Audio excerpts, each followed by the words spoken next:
पहिले पहिले त नेताको क्षमता मात्रै कमजोर हो कि जस्तो लाग्थ्यो, प्रशासनको कार्यशैली मात्रै कमजोर हो कि जस्तो लाग्थ्यो। अहिले त संविधानका अन्तर्वस्तुहरू हेरी ल्याउँदा अहिले चाहिँ संविधानै पनि मुलुकको शान्ति, स्थिरता र विकासमा बाधक बन्यो। किन लगिँदैन मलाई? हामीलाई के चिजले उनीहरूको त्यो चिजमा तानिरख्यो, आज हामी उनीहरूलाई छोड्नै सक्दैनौँ। के भएको त्यस्तो? जुन एजेन्डा हामीले तोकेका छौँ यो सम्झौतामा लगेर टुङ्ग्याउन मिल्दैन, टुङ्ग्याइँदैन। जुन एजेन्डा हामीले तोकेका छौँ यो बीच-बीचमा गएर चाहिँ फर्किन मिल्दैन, फर्किन पनि नमिल्ने, छोड्न पनि नमिल्ने, सम्झौतामा लगेर टुङ्ग्याउन नमिल्ने, यसलाई पार लगाएर मात्रै छोड्नुपर्ने। यदि कसैलाई माया छ भने यिनीहरूको खुलेर प्रतिकार गर्न थाल्नु, नत्र भने हामीहरूले बच्चा जन्माएर सिर्फ विदेश पठाउनको लागि होइन, यो भूमिमा जन्मिनुको ठुलो माइनस। हामीलाई यो भूमिले जन्माएको हो, यो भूमिको डिमान्ड थियो हामी हुनुमा, तर हामी सजिलैसँग अरूको हुन थाल्यौँ। आज एकीकृत शक्ति नेपालको घोषणापत्र पढ्ने पनि जिम्मेवारी दिएको छ। यो पढ्नुभन्दा अगाडि म छोटोमा 2 शब्द केही आफ्नो तर्फबाट राख्न पनि चाहन्छु। वास्तवमा आज विशेष दिन हो, कृष्णको जन्म भएको दिन। हामीहरूले बुझेको हाम्रो शास्त्र, हाम्रो परम्पराले भनेको आज कृष्णको जन्मदिन हो, तर देशको अवस्था यस्तो छ कि हामीले हरेक मान्यता, धर्म, आस्था र विश्वासलाई खण्ड खण्ड गरिएको अवस्था छ। तर आजको दिनलाई म यसरी पनि परिभाषित गर्न चाहन्छु, सिर्फ कृष्ण मात्रै जन्मेका होइन। खास हाम्रो शास्त्रकै हिसाबमा हामीले जाने हो भने, हामीहरूले सकारात्मक तरिकाले सोच्न सक्ने हो भने आजकै दिन थियो सूर्यबाट फुटेर पृथ्वी पनि बनेको दिन। त्यो पृथ्वीको नीलो रङ हाम्रो कृष्णको रङ, र त्यो सूर्यबाट फुटेर निक्लेका ती पिण्डहरू 7वटा पिण्डमा त चेतना रहन सकेन। किन रहन सकेन? कंसले गर्दाखेरि, नकारात्मक शक्तिले गर्दाखेरि त्यो सूर्यलाई पृथ्वी जन्माउनु अगाडि 7वटा ग्रह मार्नु नै परेको थियो जहाँ जीवको सम्भावना रहेन। र 8औँमा जसरी कृष्ण जन्मिए त्यसै गरी सूर्यको पनि उपस्थिति भएको थियो। यो हाम्रो शास्त्रले बताउँछ। भनेपछि आजको दिन कति विशेष दिन हो। नकारात्मक शक्तिलाई परास्त गर्नको लागि सकारात्मक शक्ति एकजुट भएर जन्मिने दिन आज एकीकृत शक्ति नेपालको जन्म भएको छ। त्यसमा पनि कृष्ण अझ स्पष्टसँग भन्छन्, यदा यदा हि धर्मस्य ग्लानिर्भवति भारत। मैले सर्टकटमा भनिदिएँ, परित्राणाय साधूनां विनाशाय च दुष्कृताम् धर्म संस्थापनार्थाय सम्भवामि। जब जब नकारात्मक शक्ति बढ्दै जान्छ, ती व्यक्तिहरूको जन्म बढ्दै जान्छ र व्याप्त हुँदै जान्छन्। आजको नेपालको जस्तो अवस्था, जुन अवस्थामा आफ्नोपनलाई घृणा गर्न थालिन्छ। थाहा छ नि, मन परेको व्यक्तिको कहाँसम्म सुगन्ध अनुभव गर्न सकिन्छ भन्ने मन नपरेको व्यक्तिलाई पनि कतिसम्म घिनौनामा लिइन्छ। यसको पराकाष्ठको उदाहरण आज छ। आजका राजनीति गर्ने ती नेताहरू, म धेरै समय उनीहरूको कुरा गरेर पनि म बिताउन चाहन्न। मलाई लाग्छ घोषणापत्र अगाडि यी कुराहरू भन्न जरुरी थियो। म पनि यो बीचको समयमा लागि नै राखेँ। यतिखेर धेरै कोठाहरूमा पार्टीको घोषणा, मोर्चाको घोषणाको लागि गुटबन्द भइ नै रहेको छ। धेरै गुटबन्दमा म पनि पुगेको, तर मिल्न सक्ने क्षमता, त्यो साहस धेरै कमले देखाउन थाल्यो। जब देश बिरामी हुँदाखेरि देशको उपचारको लागि मिल्न सक्दैनौ भने ती काल्पनिक कल्पनामा रहेका पार्टी र मोर्चाहरूले भोलि के गर्न सक्ला?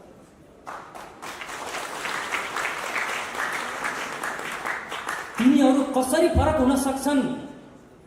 यी अहिले यो देशमा वरिष्ठ नेताका नाममा चिनिएकाहरू आज उनीहरूकै वक्तव्य पल्टाएर हेरौँ।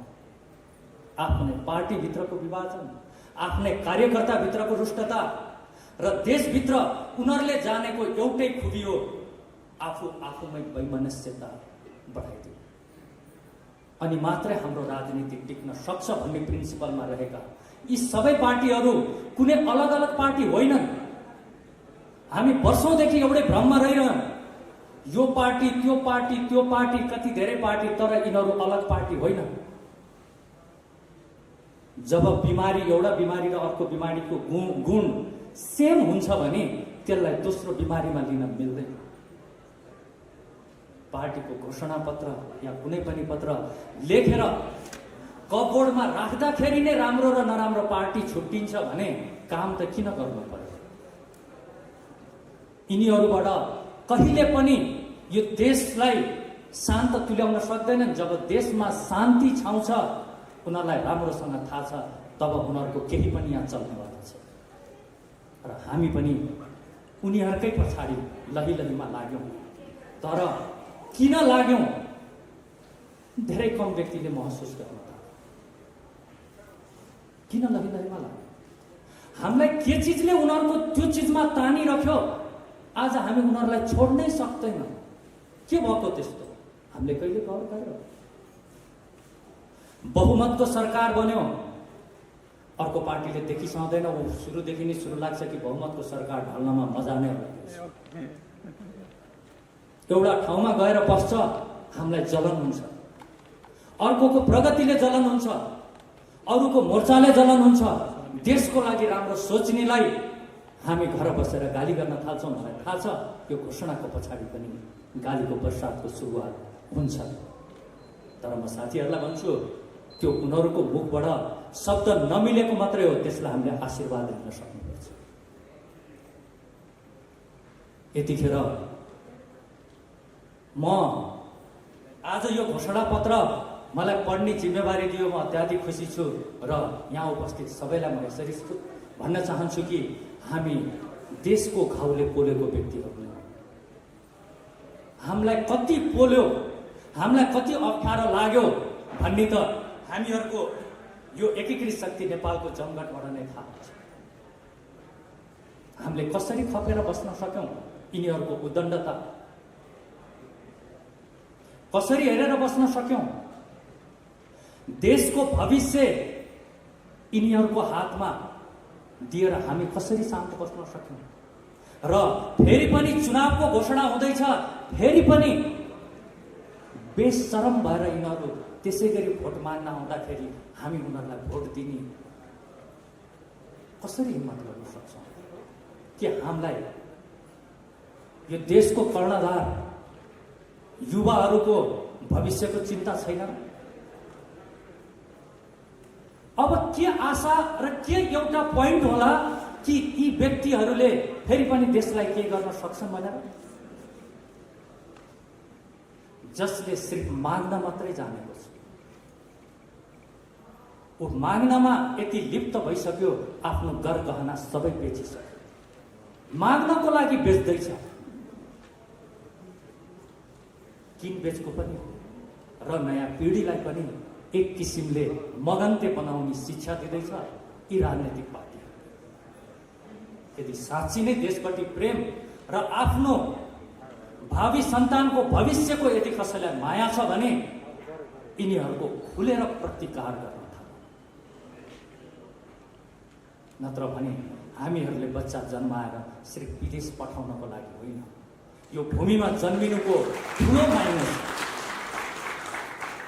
हामीलाई यो भूमिले जन्माएको हो, यो भूमिको डिमान्ड थियो हामी हुनुमा, तर हामी सजिलैसँग अरूको हुन थाल्यौँ। र म कृष्णको यही कुरालाई नै म फेरि पनि भन्न चाहन्छु,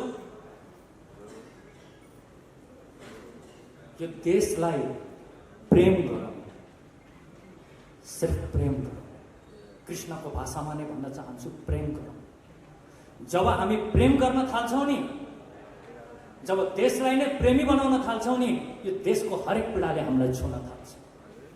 हाम्रो देशपट्टिको प्रेमको कमी छ, त्यो कमीले गर्दाखेरि यो देशमा भएको ज्यादती हामीले बर्दास्त गर्न सकेको हो। एकचोटि सोचौँ, हाम्रो प्रेमीलाई कसैले अन्याय अत्याचार गर्यो भने हामी चुप लागेर बस्न सक्छौँ, तर देशमाथि भएको अन्याय अत्याचार हामी किन चुप लागेर बसेको छौँ? किनभने देशप्रतिको प्रेम हामीमा कमी भइसक्यो।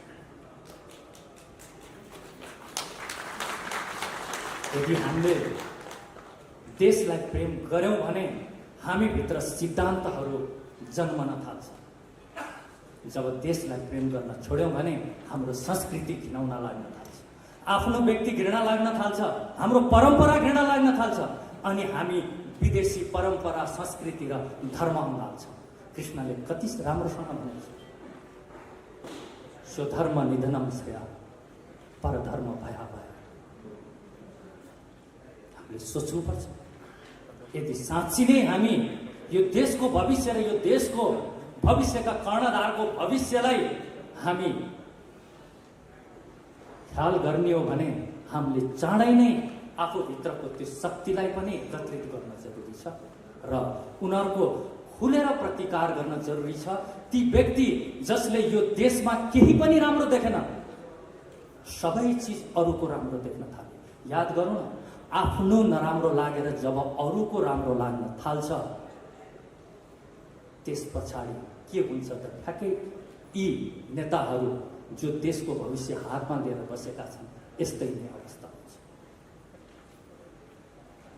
हामीले छोटोमा भन्नुपर्दा देशलाई प्रेम गर्ने बानी बसालौँ, आजैबाट सुरु गरौँ र जति देशको हाम्रो प्रति प्रेम बढ्दै जान्छ, त्यति देशको चोटले हामीलाई छुन्छ र देशमाथि घात गर्नेहरूलाई हामीले दुश्मनको रूपमा देख्न थाल्दछौँ। अनि मात्रै यो देशकोले अर्को फड्को लिन सक्छ। नत्र भने अझसम्म पनि ती व्यक्तिहरू हामीहरूले यो देशमा नयाँ पार्टी, नयाँ मोर्चा घोषणा गर्नुपर्छ भनेर बसिरहेको छन्, सुरुवातमै मिल्न सक्ने हिम्मत गर्दैन। यिनीहरू त्यही व्यक्ति हुन् जो व्यक्ति आज सत्तामा बसेर मिल्न नसकेर देशलाई कुन हालतमा पुर्याएको छन्, त्यो चिजलाई याद गरौँ। सकिन्छ, हिम्मत छ, र यदि प्रेम भाव छ भने लाटोको जस्तो गरी प्रेम गरौँ। प्रेममा बठ्याइले केही पनि गर्न सक्दैन। प्रेमको बठ्याइले गर्न सक्ने भनेको केही नेताहरू हुन्, देशपट्टिको प्रेमलाई आफ्नो बठ्याइपूर्वक प्रेम गर्दैछन्। प्रेममा बाठोपन कहिले पनि काम आउँदैन। प्रेमलाई लाटो तरिकाले प्रेम गरौँ। यो हाम्रो देश हो, हामी यसलाई प्रेम गर्छौँ। प्रेमको सुरुवात नै यो देशलाई, यसको देशको हृदय हामीभित्र धड्किन थाल्छ। यसलाई मनन गरौँ र नेगेटिभ शक्तिहरूले फेरि पनि यो शक्तिलाई तोडफोड गरेर भ्रमित बनाउने कोसिस गर्छन् भने उहाँहरूले पनि एउटै चिज सोच्नुहोस्, नेगेटिभै सोच्ने यदि बानी छ भने नयाँ शक्ति यदि बनेर आउँदैछ, एकत्रित हुँदैछ, त्यो हेर्न सुन्न सकिएन भने यी नेताहरूलाई खप्न चाहिँ किन सकियो, उहाँहरूलाई क्वेसन राख्दै म घोषणापत्र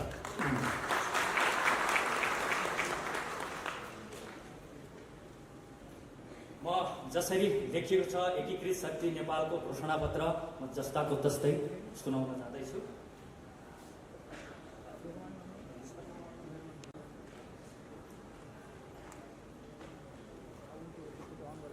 शान्त, स्थिर र समृद्ध नेपाल हामी नेपाली सबैका साझा सपना। विक्रम सम्वत 1825मा नेपाल एकीकरणको प्रारम्भिक तर मुख्य कार्य सम्पन्न भएपछिका 40 वर्ष हामीले देशलाई एकताबद्ध तुल्याउने महाअभियानमा बितायौँ। विक्रम सम्वत 1872 को सुनौली सन्धिपछि एकीकरण अभियानले विश्राम मात्र लिएन, हाम्रो स्वाभिमानमा भएको 1,05,000 वर्ग किलोमिटर भूभाग पनि गुमाउनु पर्यो। यस दृष्टिले नेपाली इतिहासको सर्वाधिक दुर्दान्त घटनाका रूपमा सुगौली सन्धि सन् 1515 डिसेम्बरलाई लिन सकिन्छ।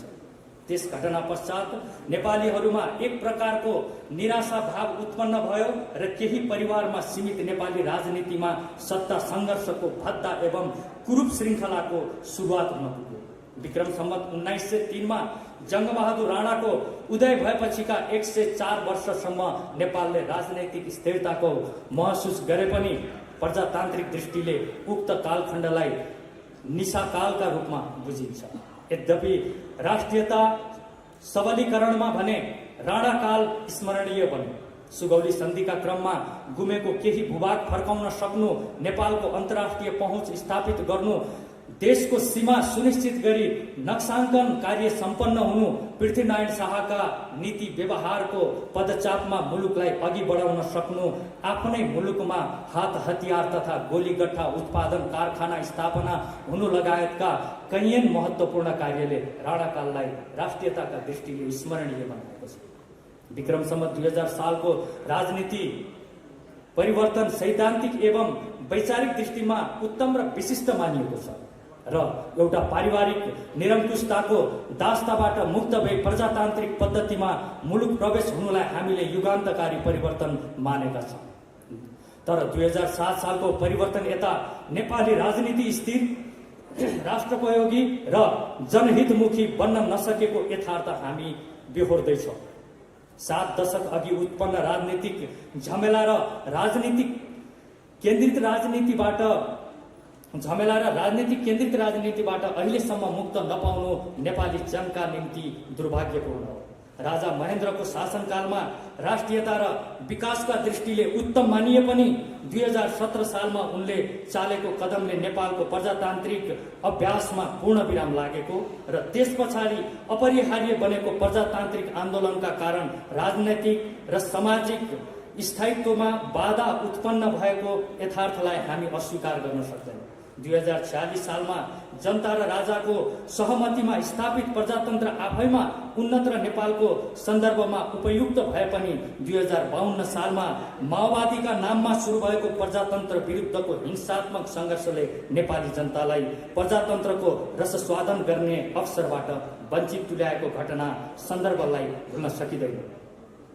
2047 सालमा राजा नेपाली काङ्ग्रेस र वामपन्थी कम्युनिस्टहरूको साझा दस्तावेजका रूपमा आएको संविधानलाई प्रजातन्त्र र राष्ट्रियताका दृष्टिले समेत उपयुक्त मानिएको हो। बेलायती मोडलको प्रजातान्त्रिक प्रणाली स्थापना हुँदा हामीले मुलुकमा राजनैतिक विवाद र झमेला अन्त्य भई स्थिरता, शान्ति र समृद्धिको यात्रा प्रारम्भ हुने विश्वास गरेका थियौँ। तर प्रजातन्त्र विरुद्ध माओवादीले सुरु गरेको हिंसात्मक सङ्घर्षले देशको सामाजिक जीवन, आर्थिक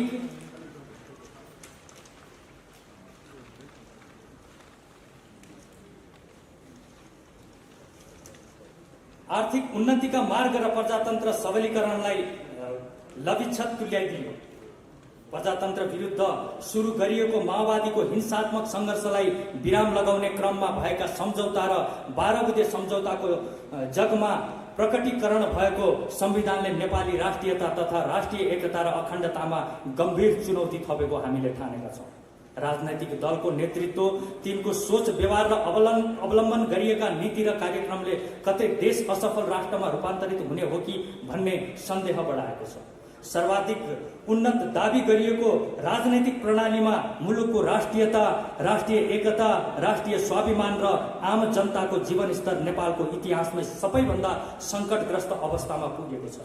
2063 को परिवर्तनपछिका नीति र व्यवहार नेपाली राष्ट्रियता र राष्ट्रिय एकता विरुद्ध लक्षित रहेको महसुस आम जनताले समेत गर्न थालेका छन्। जनताले दैनिक जीवनमा भोग्नु परेका समस्याप्रति राज्य संयन्त्र र नेपाली राजनीतिक पूर्ण रूपले बेसरोकार रहँदै आएको महसुस देशवासीहरूले गरिरहेका छन्। संविधान सभाबाट जारी गरिएको वर्तमान संविधान नै मुलुकमा अशान्ति, अस्थिरता र अन्योलताको मूल स्रोत बनेको छ भन्न अब हिचकिचाउनु पर्दैन।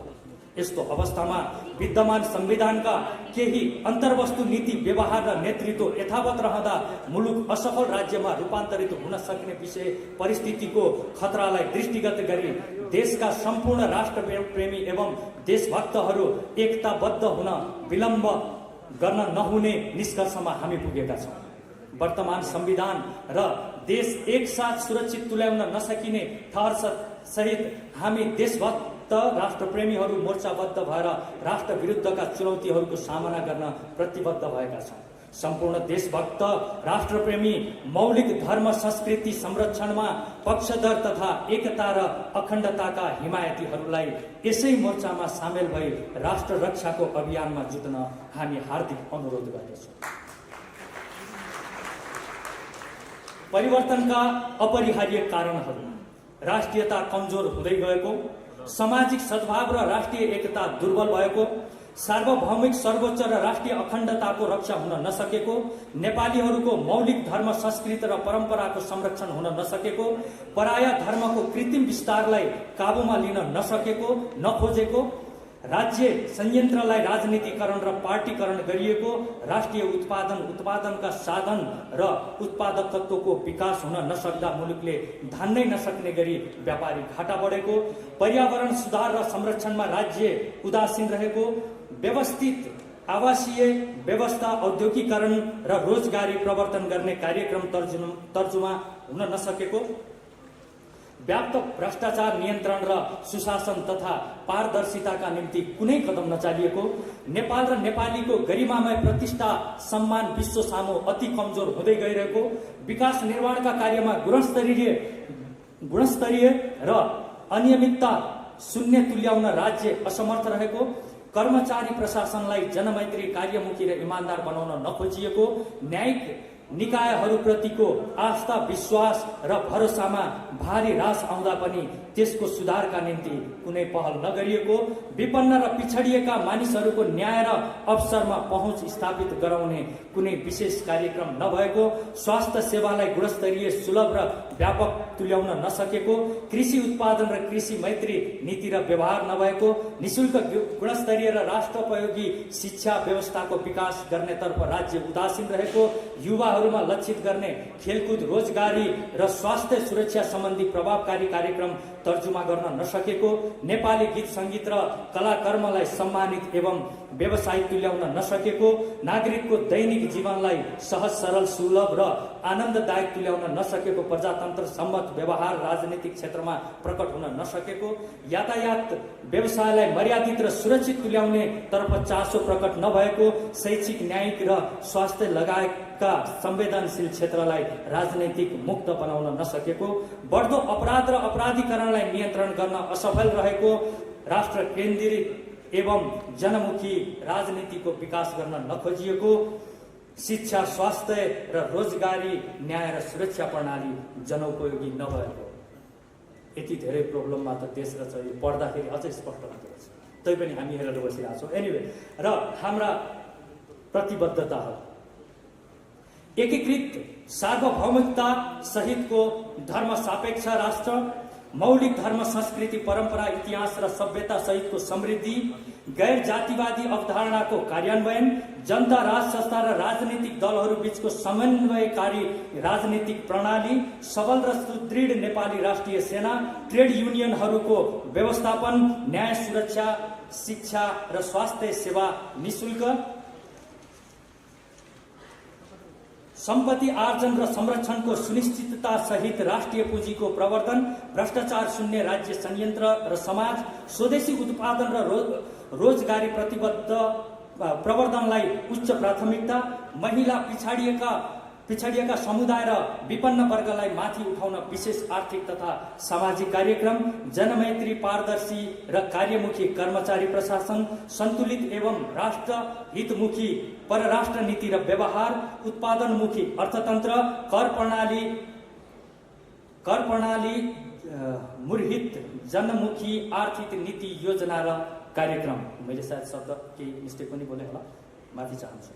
लक्ष्यहरू: अखण्ड एवं सुदृढ र सम्मानित सार्वभौमिकता सहितको एकबद्धता नेपाल निर्माण गर्ने, सामाजिक सद्भाव र जातीय एकता पुनर्स्थापित गर्ने, स्थानीय तहमा अधिकार सेवा र सुविधाको क्षेत्र विस्तार गर्दै स्थानीय तहलाई जिम्मेवार बनाउने र प्रादेशिक संरचना विस्थापित गराउने, स्वास्थ्य शिक्षा रोजगारी न्याय सुरक्षा र मनोरञ्जनमा सबै नागरिकको पहुँच स्थापित गर्ने, बौद्ध किराँत बोन जैन सिख मैत्रीय र इस्लाम लगायतका धर्म संस्कृतिको संरक्षण गर्ने, वैदिक सनातन हिन्दू राष्ट्र स्थापना गराउने, भ्रष्टाचार र अनियमितता शून्य शासन प्रशासन बनाउँदै समृद्ध नेपालको भविष्य सुनिश्चित गराउने। राजनीतिक प्रणाली: संसदीय प्रजातन्त्र, कानून निर्माणमा केन्द्रित व्यवस्थापिका, निष्पक्ष पारदर्शी र न्यायिक न्यायपालिका, सर्वमान्य निष्पक्ष र जिम्मेवारी राष्ट्र प्रमुख, विचार र दर्शन। पृथ्वीनारायण शाहको विचारलाई मार्गदर्शक सिद्धान्तका रूपमा अवलम्बन गरिनेछ। मार्गदर्शक सिद्धान्त श्री 5 बडा महाराज धीराज पृथ्वीनारायण शाहकृत ऐतिहासिक व्यक्तित्वहरू बहादुर शाह, राजेन्द्र लक्ष्मी शाह, राजा राम शाह, राजा महेन्द्र शाह, महेन्द्र मल्ल, काजी कालु पाण्डे, विसे नगरची, जङ्गबहादुर राणा, भक्ति थापा, बलभद्र कुवर, शङ्खधर साखुवा, भ्रिकुटी अरनिको, भीमसेन थापा, जय पृथ्वी बहादुर सिंह, भानुभक्त आचार्य, लक्ष्मीप्रसाद देवकोटा, लेखनाथ पौडेल, बालकृष्ण साम। प्रेरक व्यक्तित्वहरू बीपी कोइराला, मदन भण्डारी, कृष्ण प्रसाद भट्टराई, गणेश मानसिंह। विकासको मापदण्ड: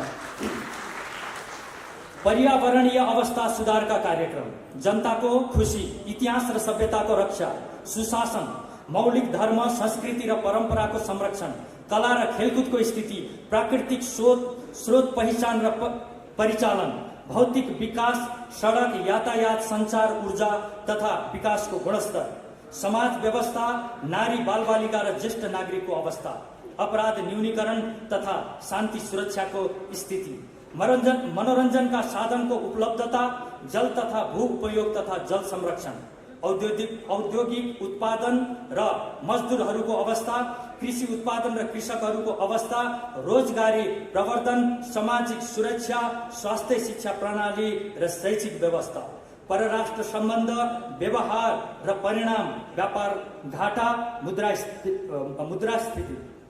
हामी मुलुकको शान्ति, स्थिरता र समृद्धिका निम्ति प्रतिबद्ध रहँदै आएका सबै राष्ट्रप्रेमी, देशभक्त, धर्म सापेक्षताका पक्षधर, विकास प्रेमी जनसमुदायमा एकीकृत शक्ति नेपालको आबद्धताका निम्ति हार्दिक आह्वान गर्दछौँ। एकताबद्ध एवं प्रतिबद्ध जनशक्तिको सक्रिय इमानदार र सात्विक प्रयासमा मात्र परिवर्तन निश्चित हुने विश्वास हामीले लिएका छौँ। आमूल परिवर्तनबाट मात्र विद्यमान सबै खाले समस्याको समाधान हुने हाम्रो ठुलो पहल छ। जय देश, जय मातृभूमि। हामीले मान्छे मारेर राजनीतिमा आउनेहरूलाई पनि क्षमा गर्दै प्रधानमन्त्रीसम्म बनाएका थियौँ कि बनाउँछन् भने विगतमा जुनसुकै अपराध गरे भए पनि अब गर्दैनन् कि भन्ने ठानेका थियौँ। पहिलेका संविधानै दोषी रहेछ मानिलिउँ, अब बन्ने संविधान गजबकै हुन्छ भन्ने ठानेका थियौँ।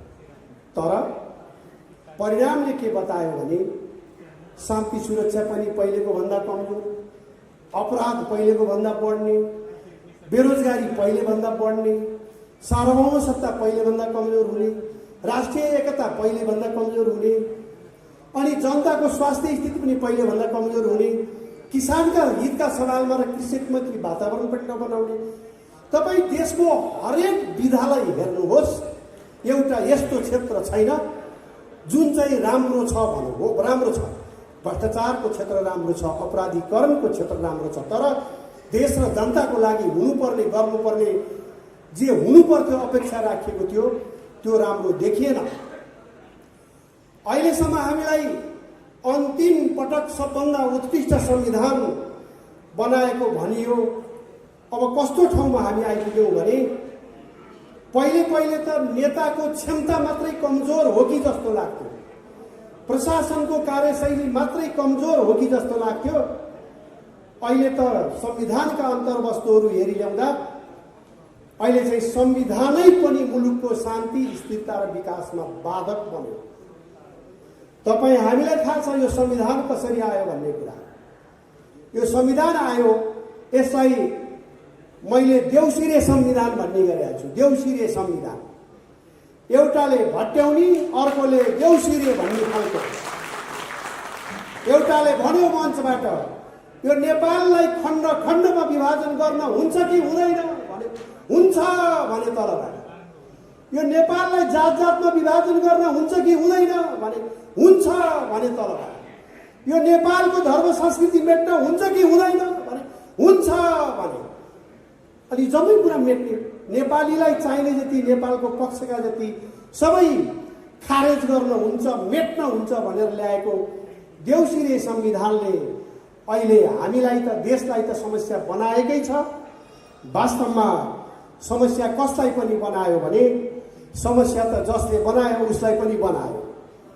उहाँहरूले आफैले पनि यो संविधान फाल्नुपर्ने अवस्थामा पुग्यो। तर लाज लागेको छ, हामीले 7 वर्ष लगाएर दिनभरि हुन्छ हुन्छ भनेर कराएर ल्याएको संविधान कसरी फाल्ने भन्ने। अब यो संविधान बनेपछि देशको सबै समस्याको समाधान हुन्छ भनिएको थियो, अब कसरी यसलाई खारेज गर्ने भन्ने। बरु कोही शक्ति आइदियोस् जनताबाट, जनताले आएर खारेज गरिदिए हुन्थ्यो भन्ने ठाउँमा अहिलेको यो संविधानका निर्माताहरू पनि पुगेका छन्। त्यसैले हामी सङ्गठित हुँदैछौँ। हामी सङ्गठित भएर उहाँहरूको सजिलोको लागि पनि संविधानका राष्ट्रविरोधी प्रावधानहरू खारेज गरिन्छ। संविधानका राष्ट्रविरोधी प्रावधान खारेज गर्न अवरोध पैदा हुन्छ भने जनताले आफैले संविधानको खारेजीको पक्षमा एउटा सङ्गठित प्रयास गर्नेछन्। त्यसको पहिलो प्रयास कसैले त आवाज उठाउनु पर्यो नि, कसैले त सङ्गठित पहल गर्नु पर्यो नि। यस्तै प्रकारको एजेन्डा त पहिले अरू कसैले नि बोकेका थिए, अहिले पनि बोक्या होला। यस्तै प्रकारको संविधान बनाउने क्रममा पनि कतिपयले एजेन्डा नेपालको पक्षमा बोक्या हो कि जस्तो लाग्थ्यो। तर हामी एउटा कुरामा अब स्पष्ट हुनुपर्छ, कसैले आज सोमबार भन्यो भने सबैले सोमबार भन्छ। सोमबार भन्ने जति एकजुट हौँ भन्यो भने अपराधीले पनि भन्छ, चोरले पनि भन्छ, डाकुले पनि भन्छ, राष्ट्रघातीले पनि भन्छ, राष्ट्रवादीले पनि भन्छ।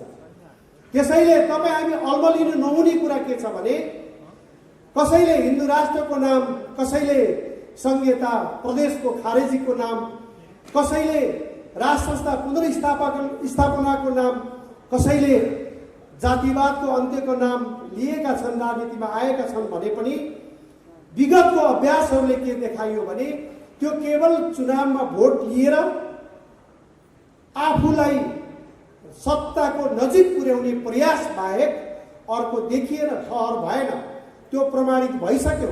त्यसैले हामीले के सोचेका छौँ भने जुन एजेन्डाहरू राष्ट्रको आवश्यक छ यो संविधानमा 9 ठाउँमा संशोधन गर्नुपर्ने छ। यदि यही संविधान राख्ने हो भने उहाँहरूले बाल हट गर्नुभयो भने यही संविधानमा 9 ठाउँमा 9वटा पक्षमा संशोधन गरियो भने हुन्छ। पहिलो कुरो यसको प्रस्तावना नै बदल्नुपर्छ। पहिलो कुरा यसको प्रस्तावना किन बदल्नुपर्छ भने यो संविधानले देश बनाउने कसैलाई पनि चिन्दैन। बडा महाराजा धीराज पृथ्वीनारायण शाहलाई चिन्दैन यो संविधानले भक्ति थापा चिन्दैन, विशे नगरची चिन्दैन, वंशु गुरुङ चिन्दैन, झागल गुरुङ चिन्दैन, श्रीकृष्ण पाठक चिन्दैन, जसले नेपाली राष्ट्रियताको लागि, राष्ट्र विस्तारको लागि महान योगदान गरेका थिए, कमान्ड गरेका थिए देशलाई। यो संविधानले चिन्दैन। चिन्छ कसलाई भने फलानु पार्टीको फलानु नेतालाई प्रधानमन्त्री बनाउने क्रममा भएको लडाईँमा घाइते भएका, मारिएका, बेपत्ता भएकाहरूलाई सम्झेर बनाएको संविधान हो यो प्रस्तावना। यो संविधानको प्रस्तावना होइन, यो एउटा पार्टी विशेषको प्रस्तावना जस्तो छ, एउटा पार्टी विशेषको लागि तयार भएको प्रस्तावना जस्तो छ। त्यसैले यसको परिमार्जन, यसको परिवर्तन यसको प्रस्तावनाबाटै सुरु गर्नुपर्छ। अन्य धेरै ठाउँहरूमा यसको परिमार्जन गर्ने ठाउँ छ। हामी आग्रह गर्दछौँ कि यसको परिमार्जनको प्रक्रिया जनताको पक्षमा, देशको पक्षमा, एकताको पक्षमा, सद्भावको पक्षमा, धर्मको पक्षमा परिमार्जनको प्रक्रिया सुरु गर्ने सुविधा हामी दिउँ। सक्नुहुन्न भने परिवर्तनको सुविधा लिन हामी स्वतन्त्र छौँ, हामी परिवर्तन गर्न सक्दछौँ। एउटै कुरा के हो भने यहाँहरू सबैलाई याद छ अफगानिस्तानको युद्ध कहाँबाट सुरु भयो? जब त्यो देशको धर्म संस्कृति नाश गर्ने योजनाबद्ध प्रयास सुरु भयो, जब बहुसंख्यक जनताको भावनालाई उपेक्षा गरेर अघि बढ्ने प्रक्रिया सुरु भयो, अफगानिस्तानको द्वन्द्वको बीजारोपण त्यहीँनिर भएको थियो। अहिले हामीले यो पनि बुझ्नु पर्दछ, बम हानेर, परमाणु बम हानेर जापानलाई सिद्ध्याउन खोजिएको थियो, तर जापान सकिएन। परमाणु बमले देश सिद्ध्याउन सकिँदो रहेछ भन्ने प्रमाणित भयो।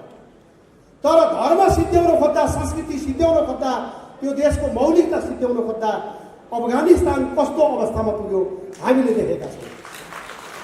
र अर्को यो पनि सम्झनुपर्छ, आफ्नो धर्म संस्कृति मौलिकता जोगाउन खोज्दा मरुभूमिमा पनि इजरायल जस्तो देश कसरी बाँचिराखेका छ। आफ्नो मौलिकता सहित बाँच्न खोज्यो भने त्यो देश बाँच्दो रहेछ, जतिसुकै विकट अवस्थामा होस्।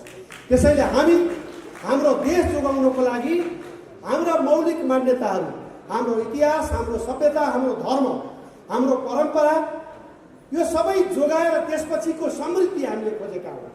यो सबै चिज नाश गरेर होइन। अहिलेको अवस्था भनेको ठ्याक्कै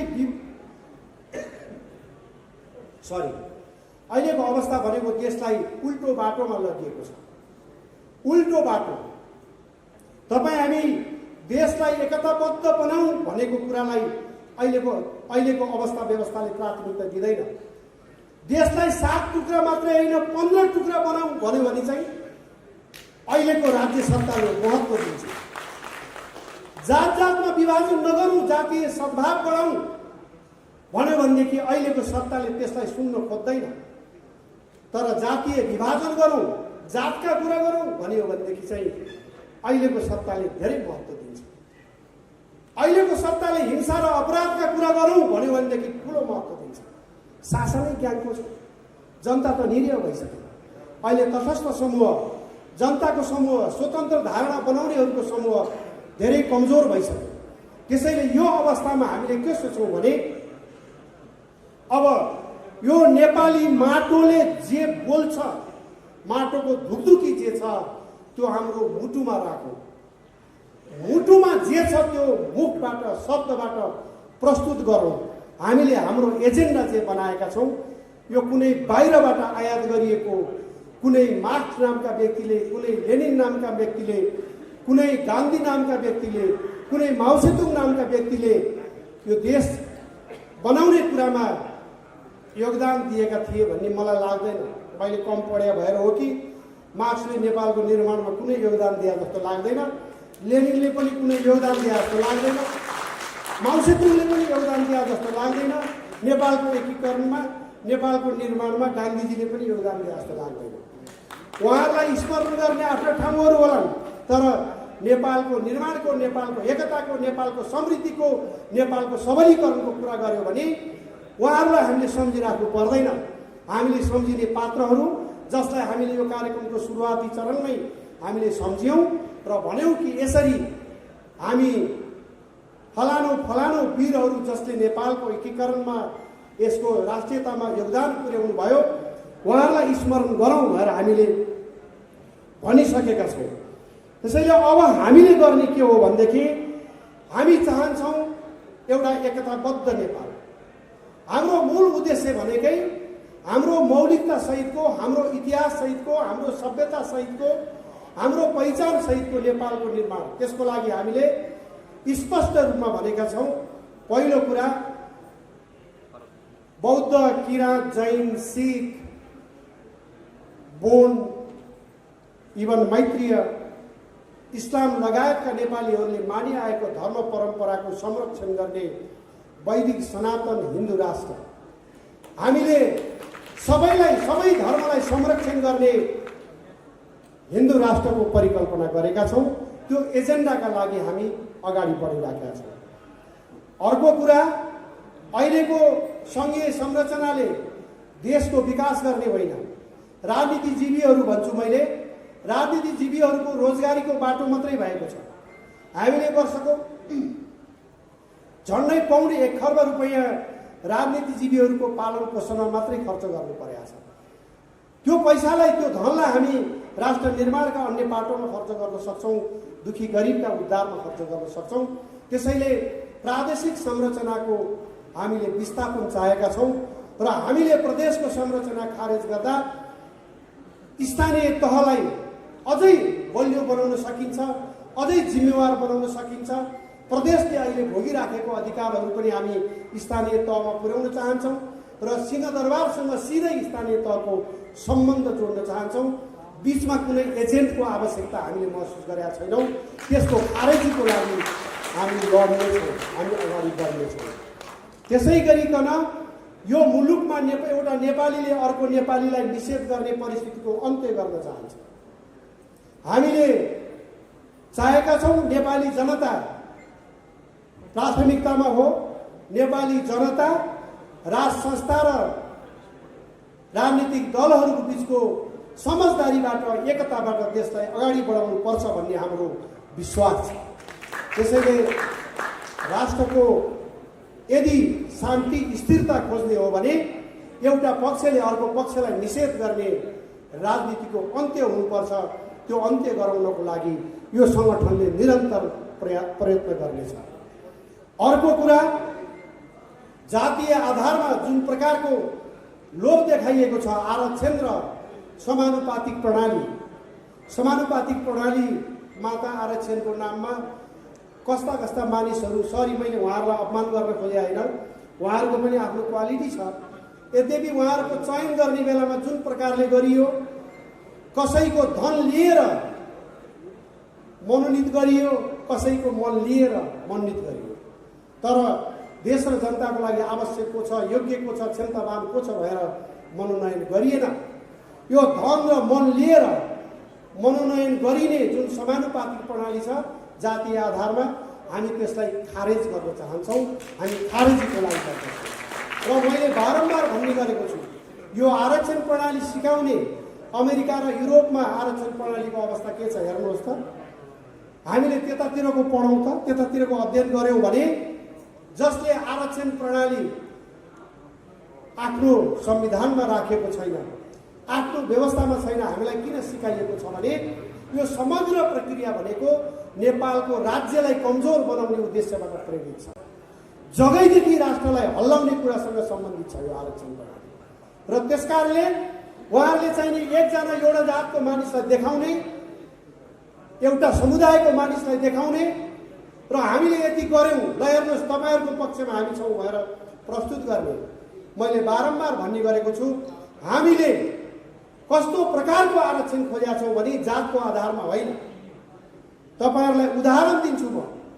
मरुभूमिमा पानी नपुगेर, माटो नपुगेर, मल नपुगेर बिरुवाहरू उठ्न खोज्छन्, माथि उठ्न खोज्छन्, तर सानो सानो झाडी जस्तो बनेर ककर्किएर बसिराखेका हुन्छन्।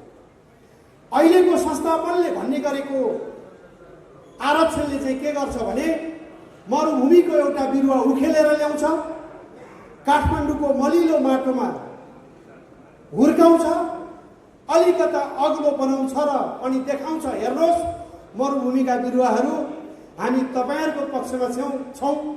त्यसैले हामीले यहाँ ल्याएर हामीले मरुभूमिको बिरुवालाई पनि यत्रो अग्लो बनाएर देखायौँ, हामीले पानी पनि हाल्यौँ, मल पनि हाल्यौँ, माटो पनि हाल्यौँ, हेर्नुहोस् तपाईँहरूको पक्षमा छौँ भन्छ अहिलेको व्यवस्थाले। हामीले खोजेको कस्तो हो भने मरुभूमिमै माटो पुर्याउने, मरुभूमिमै पानी पुर्याउने, मरुभूमिमै मल पुर्याउने र हरेक बिरुवा जुरुक्कै उठ्ने बनाउने। हामीले त्यस्तो प्रकारको आरक्षणको बन्दोबस्त गर्न खोजेका छौँ। त्यस्तो अवधारणा लिएर हामी अगाडि बढेका छौँ।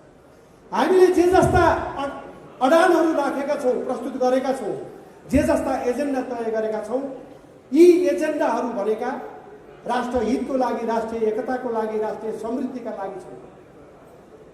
उहाँहरूले बोकेका एजेन्डा जनवाद र समाजवाद, कुनै के प्रजातन्त्रवाद, अनेक विशेषण लगाइएका, त्यो प्राप्तिको एजेन्डा नभएर पनि मुलुकलाई फरक पर्दैन। तर हामीले बोकेको एजेन्डा नभए पनि फरक पर्छ मुलुकलाई। मुलुकको एकता रहँदैन, मुलुकको अस्तित्व रहँदैन। त्यसैले म साथीहरूलाई भन्छु, मेरा सहकर्मी साथीहरूलाई म फेरि पनि भन्न चाहन्छु, यद्यपि उहाँहरूले महसुस गर्नुभएको छ कि जुन एजेन्डा हामीले बोकेका छौँ यो सम्झौतामा लगेर टुङ्ग्याउन मिल्दैन, टुङ्ग्याइँदैन। जुन एजेन्डा हामीले बोकेका छौँ यो बिचबिचमा गएर चाहिँ फर्किन मिल्दैन, फर्किन पनि नमिल्ने, छोड्न पनि नमिल्ने, सम्झौतामा लगेर टुङ्ग्याउन नमिल्ने, यसलाई पार लगाएर मात्रै छोड्नुपर्ने प्रकारका एजेन्डा हामीले बोकेका छौँ र हामी त्यो प्रण गर्दछौँ। आजै भद्रकाली माताको मन्दिरमा उभिएर हामीले विशेष किसिमबाट शपथ ग्रहण समारोह गर्दछौँ। आजसम्म आजसम्म हामीले व्यक्ति भएर जीवन यात्रा गरिरहँदा जतिवटा भुल गऱ्यौँ होला, अब आइन्दा कुनै प्रकारको भुलहरू दोहोरिने छैनन्। अब आइन्दा हाम्रो जिन्दगी राष्ट्रको नाममा समर्पण गरिनेछ भनेर आज जुन प्रकारले भद्रकाली मन्दिरमा अहिले यो कार्यक्रम सकिने बित्तिकै यहाँबाट हामी शपथ गर्नेछौँ। त्यसपछि जनतालाई एउटा विश्वास दिलाउनेछौँ कि जुन जोगी आए पनि कानै चिरेका भन्ने जुन एउटा उखान छ, सरी मैले कोही योगीहरूलाई अन्यथा नपरोस्, नेपालीमा चलेको उखानको मात्रै चित्रण गरेको हुँ कि जुन योगी आए पनि कानै चिरेका भन्ने प्रकारले जुन उखान छ, नेपाली राजनीतिमा वास्तवमा राजनीतिजीवीहरूका कारणले एउटा समस्या पैदा भएको छ। कसैमाथि पनि विश्वास र भरोसा नराख्ने, त्यो विश्वास र भरोसा हामी दिलाउन चाहन्छौँ। एकीकृत शक्ति नेपालले त्यो भरोसा दिलाउन चाहन्छ। हाम्रो बाँकी जीवन केवल राष्ट्रको लागि मात्रै हो, केवल देशको लागि मात्रै हो। देश बाहेक अरू कुनै कुराको लागि हाम्रो जीवन, अगाडिको जीवन रहने छैन। देशको लागि केही गरेर मात्रै, केही जोडेर मात्रै एउटा प्रतिबद्ध जीवन बिताउनेछौँ। त्यो विश्वास म आज यो मञ्चबाट दिलाउन चाहन्छु। अब एउटै कुरा के छ भनेदेखि हामी नेपालीहरूले बारम्बार भन्ने गरेका छौँ, देश बर्बाद बनायो, देश असफल बनायो। हामी सबैले भन्ने गरेका छौँ, जुनसुकै आउँदा पनि उस्तै रहेछन् भन्ने गरेका छौँ। तर हामीले कस्ता मानिसहरू छान्ने गरेका छौँ चुनावमा, हामीले कसरी मानिस पठाउने गरेका छौँ चुनावमा भन्दाखेरि, हेर्नुहोस्, म 10 वर्ष जेल परेँ, पढ्न पाइएन, एसएलसीसम्म मुस्किलले पास गरेका छु, राजनीतिमा लागेर पढ्न नपाएको। यसो व्यवसाय गरौँ न त भएर खोजेको बैङ्कले लोन पनि पत्याएन। त्यसपछि यसो जागिर पो खान पर्छ कि भएर जागिर खान गयो, कसैले जागिर पनि दिएन। यो जुत्ता जुन मैले लगाइराखेको छु 11 वर्ष अगाडि मलाई फलानु साथीले दिएको थियो, अहिलेसम्म 2-3 ठाउँमा पाल परिसक्यो। यो कोट जो मैले लगाइरहेको छु 14 वर्ष अगाडि एकजना साथीले माया गरेर दिनुभयो, त्यो कोट लगाइरहेको छु। मसँग केही पनि छैन, जीवनमा मैले कहिले अवसरै पाइनँ। अब एकपटक मलाई अवसर दिनुहोस्, मलाई जिताउनुहोस् भनेर भन्छ क्या। जीवनमा सबै विधामा असफल मान्छेलाई जिम्मा लगाएर, देश जिम्मा लगाएर अनि सफलता खोज्ने हामी। त्यसैले हामीले यो नेपाली जनतालाई भन्नुपर्छ, अब असफल मानिसको हातबाट देश सफल हुन सक्दैन। कुनै न कुनै विधामा सफल मानिसहरूकै हातमा देश हुनुपर्छ, इमान्दार मानिसहरूकै हातमा देश हुनुपर्छ भन्ने एउटा चेतनाको विस्तार हामीले गर्न जरुरी छ। र चुनावी प्रक्रियामा 1 बोतल मदिरामा, 5 लिटर डिजल पेट्रोलमा या केही थाल मासु भातमा मतदान गर्ने र सरकार बन्ने बित्तिकै गाली गर्ने परम्पराको हामीहरू अन्त्य गराउन चाहन्छौँ। र हामी त्यो अन्त्यको लागि हामी सबै एकताबद्ध हुन जरुरी छ। आज अघि हाम्रो आदरणीय माता जयश्रीजीले भन्नुभयो, उहाँको आशीर्वचन हामीलाई प्राप्त भएको छ कि आज भगवान कृष्णको जन्मदिन। उहाँले भनिसकेको कुरामा मैले थप्न आवश्यक थिएन, तर दानव राजलाई अन्त्य गर्नको लागि भगवान कृष्णको जन्म भएको थियो। त्यो दिन हामी एकीकृत शक्ति नेपालको घोषणा गर्दैछौँ, गरिराखेका छौँ कि यो दिन, यो मुलुकमा यति बेला मानव राज छ कि दानव राज छ? एकचोटि हामीले सबैले एकचोटि प्रश्न गरेर हेरौँ त। जसले धर्मनाश गर्न खोज्छ, जसले नेपाली भाइ भाइमा लडाउन खोज्छ, जसले विदेशीहरूलाई क्रीडास्थल बन्न दिन्छ आफ्नो भूमि, उनीहरूलाई मानव भन्न मिल्ने हो कि होइन? मेरो प्रश्न छ, प्रचण्डजी, तपाईँको भूमिका मानवको जस्तो छ? शेरबहादुरजी, तपाईँको भूमिका मानवको जस्तो छ? केपी ओलीजी, तपाईँको भूमिका मानवको जस्तो छ? अर्को के नाम ओली भाइ? माधव नेपाल। माधव नेपालजी, तपाईँको भूमिका मानवको जस्तो छ? छैन भने तपाईँहरूले कृपया मैदान खाली गरिदिनुहोस् मानवहरूको लागि। अब दानव राजको अन्त्यका लागि हामी नेपालीहरू एकजुट भइसकेका छौँ। एउटा टुङ्गोमा पुर्याएर पृथ्वीनारायण शाहले सुरु गरेको नेपाललाई समृद्ध बनाउन सुरु गरेको अभियानमा हामी पूर्ण विराम लगाउनेछौँ। हामी नेपाललाई एउटा यस्तो नेपाल बनाउनेछौँ जसले संसारका सारा मानिसले यस्तो पो हुनुपर्ने छ, यो देश कस्तो थियो हिजो दानव राज हुँदा भन्ने अवस्थामा हामी पुर्याउनको लागि प्रतिबद्ध छौँ। म सबै साथीहरूलाई एउटा आग्रह गर्छु, आम देशवासीलाई पनि भन्छु, आफ्नो लागि केही गर्न चाहनुहुन्छ भने धेरै ठाउँ छ गर्ने, र त्यो एउटा ठाउँमध्ये राजनीतिक दलहरू पनि छन् जहाँ आफ्नो चिन्ता गर्दै बाँच्न पाइन्छ, बस्न पाइन्छ। तर कसैलाई राष्ट्रको चिन्ता गर्ने चिन्ता छ भने त्यसको लागि एकीकृत शक्ति नेपाल मात्रै छ जसले राष्ट्रको मात्रै चिन्ता गर्छ। त्यसमा आबद्ध हुनको लागि सबै व्यक्ति र शक्तिहरूलाई आह्वान गर्दै म भद्रकालीमा हुने शपथ ग्रहण समारोहमा मिडियाका साथीहरूलाई र अन्य साथीहरूलाई पनि सम्भव भएसम्मका साथीहरूलाई उपस्थित हुनको लागि आग्रह गर्दछु। र यस समारोहलाई भव्य बनाइदिन सहयोग पुर्याउनु हुने सबै लामाजनहरू, गुरुदेवहरू, आदरणीय माताश्री जयश्रीजी लगायत अरू सबै विभिन्न तह र तब्काबाट यहाँ पाल्नुभएका सबै मित्रजन र मान्यजनलाई म हार्दिक धन्यवाद दिँदै